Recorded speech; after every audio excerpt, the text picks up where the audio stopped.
အကယ်၍ဟိရိဩတ္တပလူလောကမှာပျောက်ကွယ်သွားလို့ရှိရင်လူတွေဟာတိရစ္ဆာန်တွေနဲ့အလားတူသွားမယ်ဒီဘာမှမထူတော့လူလောကနဲ့တိရစ္ဆာန်လောကခြားနာချက်သည်ဟိရိဩတ္တပပေါ်မှာမူတည်တယ်လို့ပြောတယ်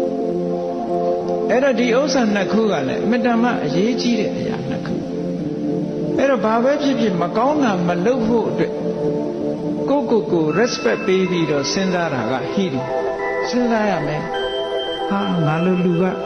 မဟုတ်တာလုပ်လို့ဖြစ်ပါမကောင်းဘူးကိုယ်တိတ်ခါကိုထင်တယ်ငါပညာတတ်ပဲငါအနေနဲ့မလုပ်ထိုက်ဘူးတရားကိုစဉ်းစားတာသူများကိုမစဉ်းစားဘူးဟိရိအဲ့ဒါဩတ္တပကြတော့အဲ့လိုမဟုတ်ငါလှုပ်လိုက်ရင်ငါမိသားစုငါဆရာသမားတွေငါရဲ့ပတ်ဝန်းကျင်မိတ်ဆွေတွေဘယ်လိုနေမလဲပတ်ဝန်းကျင်ပေါ်မှာလေးစားပြီးတော့မလုပ်တာအဲ့ဒါကိုဟိရိဩတ္တပလို့ခေါ်တယ်နော်အဲ့ဒီနှစ်ခုဟာလေလူတော်လူကောင်းဖြစ်ဖို့ရာအတွက်မရှိမဖြစ်တဲ့ဥစ္စာတစ်မျိုးပါတဲ့